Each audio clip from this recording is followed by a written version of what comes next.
प्यारे विद्यार्थियों, आप सभी को मेरा नमस्कार। मैं डॉक्टर नेमीचंद कुमावत, सहायक आचार्य हिंदी विषय, आपकी राजकीय महाविद्यालय की बीए पार्ट सेकेंड विषय हिंदी साहित्य के द्वितीय प्रश्न पत्र की आज की इस ऑनलाइन कक्षा में मैं आप सभी का हार्दिक अभिनंदन और स्वागत करता हूं। प्यारे विद्यार्थियों, आज की इस ऑनलाइन कक्षा में हम द्वितीय युग में हिंदी निबंध के उद्भव और विकास पर चर्चा करेंगे। इससे पूर्व की जितनी भी ऑनलाइन कक्षाएं हुई है उन सभी में मैंने आपके पाठ्यक्रम को लेकर के विस्तार से चर्चा की है और वो पाठ्यक्रम अब आपको याद हो गया होगा। पाठ्यक्रम और अंक योजना पर मैंने काफ़ी चर्चाएं की हैं, क्योंकि विद्यार्थी पाठ्यक्रम को पढ़ लेता है लेकिन पाठ्यक्रम में क्या क्या संकलित है उस ओर तक वो ध्यान ही नहीं देता। तो अब आप विस्तार से ध्यान दें, पूरे पाठ्यक्रम को अच्छी तरह से एक बार पढ़ लीजिए। मैं एक बार पुनः बता देता हूँ, आपके हिंदी साहित्य के इस द्वितीय प्रश्न पत्र का जो नाम है वह है हिंदी नाटक एवं निबंध। तो न केवल आपके हिंदी नाटक और निबंध ये दो पुस्तकें पाठ्यक्रम में, बल्कि एक तीसरी पुस्तक भी हैं और वह है एकांकी संग्रह। तो आप ध्यान दें, हिंदी निबंध संग्रह आपके पाठ्यक्रम में, जिसमें 9 निबंध आपके पाठ्यक्रम में लागू किए गए हैं, और हिंदी नाटक रक्त ध्वज आपके पाठ्यक्रम में है, डॉक्टर राजेंद्र मोहन भटनागर जी द्वारा रचा हुआ। और तीसरी जो पुस्तक है वह है एकांकी संग्रह, जिसमें 6 एकांकियाँ आपके पाठ्यक्रम में लागू है। इन तीनों पुस्तकों से आपके 3 व्याख्याएं आएगी 10-10 अंकों की, और 18-18 अंकों के 3 प्रश्न, आलोचनात्मक प्रश्न इन 3 पाठ्य पुस्तकों से होंगे, और एक प्रश्न जो 16 अंक का होगा वो हिंदी निबंध, हिंदी नाटक और हिंदी एकांकी के उद्भव और विकास, इनके प्रमुख तत्व, प्रकार आदि पर आधारित होगा। तो हमने पिछली ऑनलाइन कक्षाओं में हिंदी नाटक का उद्भव और विकास, हिंदी नाटक के प्रमुख तत्व पर विस्तार से पढ़ा है। साथ ही हिंदी एकांकी का उद्भव और विकास, एकांकी के प्रमुख तत्व, एकांकी के प्रकार, इन पर भी हम विस्तार से चर्चा कर चुके हैं। और अभी हाल ही की 3-4 ऑनलाइन कक्षाओं में मैंने हिंदी निबंध विधा को लिया है, जिसमें निबंध का अर्थ, निबंध की परिभाषाएं और निबंध की प्रमुख शैलियाँ, साथ ही निबंध के प्रमुख प्रकार और निबंध की प्रमुख विशेषताएं, जिन्हें निबंध के प्रमुख तत्व या लक्षण कह सकते हैं, इनके ऊपर मैंने 3-4 ऑनलाइन कक्षाएं आपकी ले ली हैं। और अभी हाल ही की एक जो ऑनलाइन कक्षा हुई जिसमें हमने हिंदी निबंध के उद्भव और विकास को आरंभ किया था, और हिंदी निबंध का जो उद्भव और विकास है वो 4 कालखंडों में विभाजित हैं, जिसमें प्रथम कालखंड को हम पिछली ही ऑनलाइन कक्षा में पढ़ा है हमने, और वो है भारतेंदु युग, जिसका समय 1873 ईस्वी से लेकर के 1900 ईस्वी तक का है। और उस युग के जितने भी निबंधकार हैं उन सभी निबंधकारों पर हमने विस्तार से पढ़ लिया है, उनके निबंधों पर चर्चा कर ली है। भारतेंदु युगीन निबंधों की विषय वस्तु पर हमने चर्चा कर ली है, और आज हम बात करने जा रहे हैं द्वितीय युग के प्रमुख निबंधकार और उनके निबंध। द्वितीय युग का जो समय है वह है 1900 ईस्वी से लेकर के 1920 ईस्वी तक। और द्वितीय युग नामकरण कैसे हुआ, यानी आचार्य महावीर प्रसाद द्विवेदी जी के महिमामयी व्यक्तित्व पर इस युग का नाम पड़ा। द्विवेदी जी विशेष तौर पर हिंदी भाषा को परिष्कृत रूप देने, उसको मानक रूप देने और उसको व्याकरण सम्मत बनाने के रूप में विख्यात है। तो देखिए, द्विवेदी जी के इस कालखंड में, द्विवेदी युग के इस कालखंड में हिंदी निबंध का जो विकास हुआ उसको हम पढ़ने जा रहे हैं। हम हिंदी निबंध के विकास के द्वितीय चरण को महावीर प्रसाद द्विवेदी जी के नाम पर द्विवेदी युग कहा जाता है। द्विवेदी जी ने सरस्वती पत्रिका का 1903 ईस्वी से लेकर के 1920 ईस्वी तक संपादन का कार्य किया। इन्होंने सरस्वती पत्रिका के माध्यम से भाषा को, यानी हिंदी भाषा को, खड़ी बोली हिंदी को संस्कारित कर उसे व्याकरण सम्मत बनाने का जो सराहनीय प्रयास किया, उनका तत्कालीन निबंधकारों पर गहरा प्रभाव पड़ा है। आचार्य महावीर प्रसाद द्विवेदी जी ने बेकन के निबंधों को आदर्श निबंध मानते हुए उनके निबंधों का हिंदी अनुवाद बेकन विचार रत्नावली के नाम से किया है।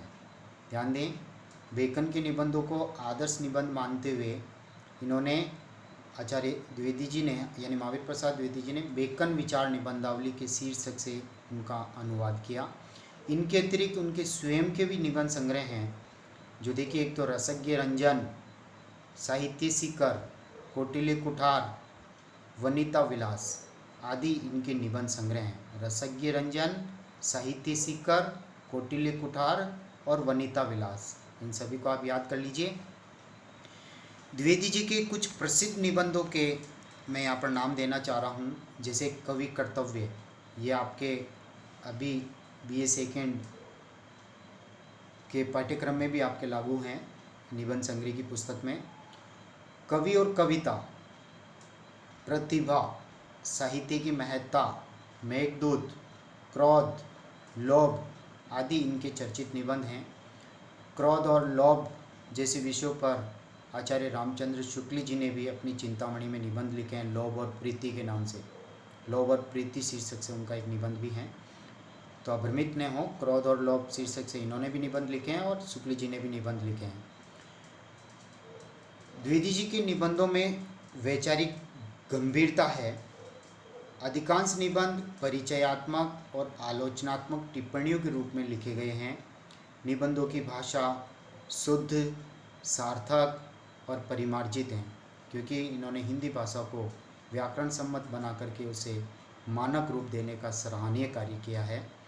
उनके निबंध व्यास शैली में हैं, एक समाज शैली जिसमें सुंदर संक्षिप्त रूप में सामासिक शैली में अपनी बात कहना और एक व्यास शैली में यानी उसको फैला करके विस्तृत करते हुए अपनी बात कहना, जिनमें बहुत गम्यता है, यानी पढ़ते ही तुरंत वो समझ में आ जाते हैं।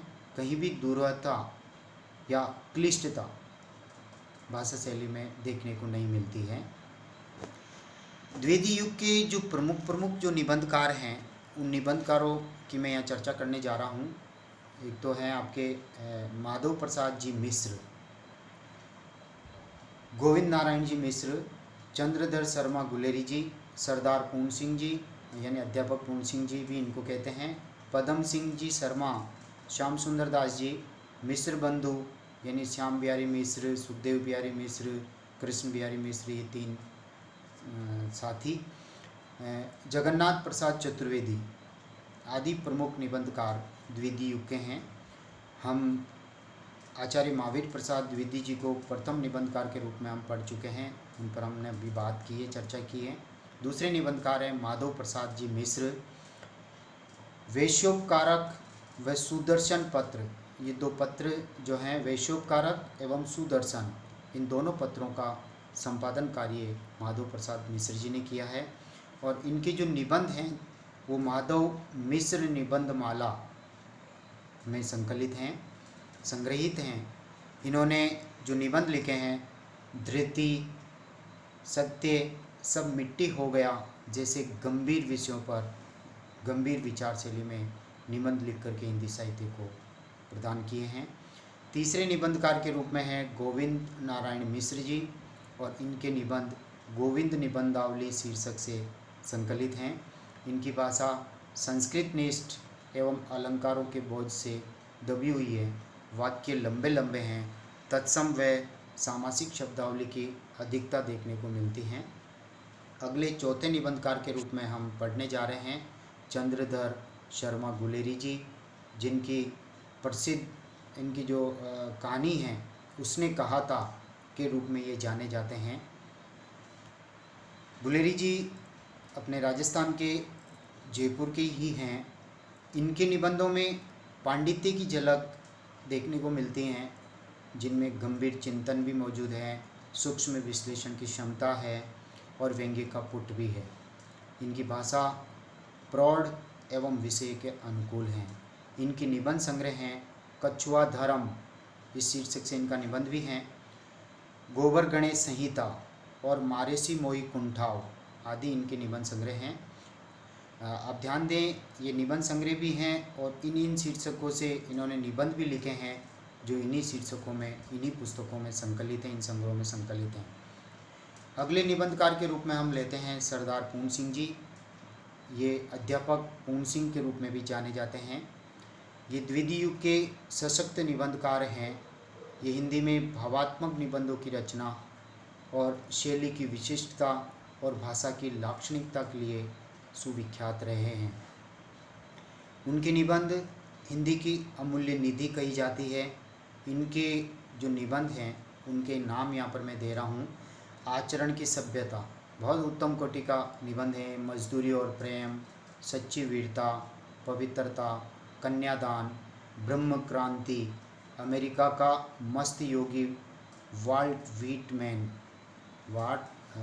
व्हिटमैन। आप ध्यान दें, इनके जो चर्चित निबंध हैं आचरण की सभ्यता, मजदूरी और प्रेम, सच्ची वीरता, पवित्रता, कन्यादान, ब्रह्म क्रांति और अमेरिका का मस्त योगी वाल्ट व्हिटमैन। इन सभी को आप याद कर लें अच्छी तरह से। बहुत उत्तम कोटि के निबंधकार ये रहे हैं। द्वितीय युग के सशक्त निबंधकार के रूप में ये जाने जाते हैं। अगले निबंधकार के रूप में हम ले रहे हैं पंडित पदम सिंह शर्मा जी को। इन पर हम बात करने जा रहे हैं। इनके दो निबंध संग्रह हैं, एक तो पद्य पराग और दूसरा है प्रबंध मंजरी। इन दोनों शीर्षकों से इनके निबंध प्रकाशित हुए हैं। इनकी कुछ निबंधों के नाम मैं यहाँ पर दे रहा हूँ। मुझे मेरे मित्रों से बचाओ, बहुत अच्छा निबंध है। मुझे मेरे मित्रों से बचाओ, बहुत रोचक शैली में लिखा हुआ। दयानंद सरस्वती मर गए, इस शीर्षक से इनके दो निबंध हैं। ये चर्चित निबंधों के मैंने नाम यहाँ लिए हैं। इनके निबंधों में वैयक्तिकता की प्रधानता है, साथ ही भावुकता की प्रधानता भी हैं। उनमें खंडन मंडन की प्रवृत्ति भी है, बातों को तोड़ना फिर उनमें मंडित करना, यानी पहले प्रलय करना फिर सृजन करना। वाक्य रचना से उन्होंने कथ्य को अत्यंत प्रभावशाली बनाया है। पदम सिंह शर्मा जी के बाद में अगले निबंधकार के रूप में हम लेते हैं बाबू श्याम सुंदर दास जी को। ये भी उत्तम कोटि के निबंधकार हैं और इनके दो निबंध संग्रह हमारे समक्ष हैं। एक तो रूपक रहस्य और दूसरा है गद्य कुसुमावली। इनके कुछ निबंधों के नाम मैं आपके सामने रख रहा हूँ। एक तो है समाज और साहित्य, भारतीय साहित्य की विशेषताएं। समाज और साहित्य, भारतीय साहित्य की विशेषताएं, कर्तव्य और सभ्यता आदि। ये भी द्वितीय युग के सशक्त निबंधकार के रूप में जाने जाते हैं। अगले निबंधकार जो द्वितीय युग के हैं वो है मिश्र बंधु। ये तीन एक साथ हैं, सुखदेव बिहारी मिश्र, श्याम बिहारी मिश्र, गणेश बिहारी मिश्र। इनके निबंध संग्रह के जो नाम हैं वो है हिंदी नवरत्न, पुष्पांजलि, सुमनांजलि और आत्मशिक्षा। ये चार निबंध संग्रह यहाँ पर। ये एक अच्छे इतिहासकार भी हैं। मिश्र बंधु विनोद से शीर्षक से इन्होंने हिंदी साहित्य का इतिहास लिखा, जिसमें लगभग 5000 कवियों का, उनके कृतित्व और व्यक्तित्व का परिचय इन्होंने दिया है। आचार्य शुक्ल जी ने जो हिंदी साहित्य का इतिहास जो लिखा था वो उसकी काफ़ी कुछ विषय वस्तु उन्होंने मिश्र बंधु विनोद यानी इनके द्वारा लिखे हुए इतिहास ग्रंथ से ली है। अगले निबंधकार के रूप में हैं जगन्नाथ प्रसाद चतुर्वेदी जी। इनके दो निबंध संग्रह हैं, वो है निबंध निश्चय और गद्यमाला। तो प्यारे विद्यार्थियों, हमने द्वितीय युग के 9 निबंधकार और उनके निबंध संग्रहों और कुछ चर्चित निबंधों पर हमने यहाँ पर आज प्रकाश डाला है, चर्चा की है, मैंने आपको पढ़ाया है। इससे पूर्व की ऑनलाइन कक्षा में हमने भारतेंदु युग के प्रमुख निबंधकार, उनके निबंध संग्रह और प्रमुख चर्चित निबंधों पर हमने चर्चा की है, उनकी विषय वस्तु पर हमने चर्चा की है। और अभी हमने द्वितीय युग में हिंदी निबंध का उद्भव और विकास किस प्रकार हुआ, कैसे आगे बढ़ा, कौन कौन निबंधकार इस कालखंड में आते हैं, उन पर हमने विस्तार से चर्चा की है। अब हम निष्कर्ष रूप में ले रहे हैं। उपर्युक्त विवेचन के आधार पर कहा जा सकता है कि द्वितीय युग में विचार प्रधान निबंधों की रचना अधिक हुई है। भारतेंदु युग की अपेक्षा इस युग के निबंधकारों की भाषा शैली में प्रौढ़ता दिखाई देती है। इन निबंधकारों ने युगीन समस्याओं की अपेक्षा साहित्यिक और वैचारिक समस्याओं पर अपना ध्यान केंद्रित किया है। हास्य व्यंग्य की अपेक्षा गंभीरता इस युग के निबंधों में अधिक हैं। इस युग के निबंधकारों ने भावात्मक, विचारात्मक और शोधपरक इन सभी शैलियों का प्रयोग किया करते हुए अपने निबंध लिखे हैं। भाषा की दृष्टि से द्वितीय युग के निबंध प्रौढ़ हैं। इनकी भाषा व्याकरण सम्मत एवं परिमार्जित है। प्यारे विद्यार्थियों, इन नोट्स के पीडीएफ बना करके हम व्हाट्सएप ग्रुप में भी आपके शेयर कर रहे हैं। आप व्हाट्सएप ग्रुप से भी इनको अच्छी तरह से पढ़ सकते हैं। साथ ही आपके जितने भी नोट्स हम बना करके पीडीएफ नोट्स बना करके न केवल व्हाट्सएप ग्रुप में ही आपको शेयर कर रहे हैं, साथ ही इन पीडीएफ के ऊपर हम वीडियो भी बना करके अपने कॉलेज की YouTube channel government college Raipur CCE राज चैनल पर भी हम अपलोड कर रहे हैं। साथ ही प्रत्येक वीडियो का लिंक भी हम आपके व्हाट्सएप ग्रुप में शेयर कर रहे हैं। आप इन वीडियो को देखें, इनको सब्सक्राइब करें, इन्हें लाइक करें और साथ ही कॉलेज की यूट्यूब चैनल पर हमने विषयवार यानी जैसे पॉलिटिकल साइंस, हिस्ट्री, ज्योग्राफी और हिंदी, इन सभी के हमने प्ले लिस्टें तैयार करके और उनका एक लिंक आपके व्हाट्सएप ग्रुप में हम शेयर कर रहे हैं, जिन्हें आप देखें, सब्सक्राइब करें, लाइक करें। और आज की इस ऑनलाइन कक्षा को हम यहीं समाप्त करेंगे। प्ले ग्रुप की मैंने अभी चर्चा की थी। प्ले ग्रुप में जैसे कि मान लीजिए हिंदी का प्ले ग्रुप बनाकर हम उसका एक ही लिंक आपके सामने भेज रहे हैं, तो आप उसको क्लिक करते ही हिंदी से संबंधित आपके सारे वीडियोज एक साथ ओपन हो जाएंगे और आप वहां से भी इनको अच्छी तरह से सुन सकते हैं। और पीडीएफ नोट्स जो भेज रहे हैं उनसे आप इस विषय वस्तु को अच्छी तरह से पढ़ करके तैयार कर सकते हैं। आपकी जब मुख्य परीक्षाएं होती है और उन मुख्य परीक्षाओं में इन प्रश्नों को आप अच्छी तरह से तैयार करके उत्तर लिखेंगे तो आपके उत्तम कोटि के अंक आएंगे। हमारी जो व्यक्तिगत संपत्ति यानी ये जो नोट्स जिसके माध्यम से हम आपको कक्षाओं में पढ़ाते हैं, वही नोट्स हम तैयार करके और आपके पीडीएफ के रूप में आपके व्हाट्सएप ग्रुप में शेयर कर रहे हैं, तो उत्तम कोटि के नोट्स आपके सामने आ रहे हैं। तो आपके अच्छे से अच्छे अंक आएँ ऐसी हमारी अपेक्षाएं हैं। हम आशा करते हैं कि आप इन यूट्यूब चैनल पर सभी वीडियोज़ को देखेंगे और इन पीडीएफ नोट्स को पढ़ करके आप अच्छी तैयारी करेंगे। आज की इस ऑनलाइन कक्षा को हम यहीं समाप्त करने जा रहे हैं।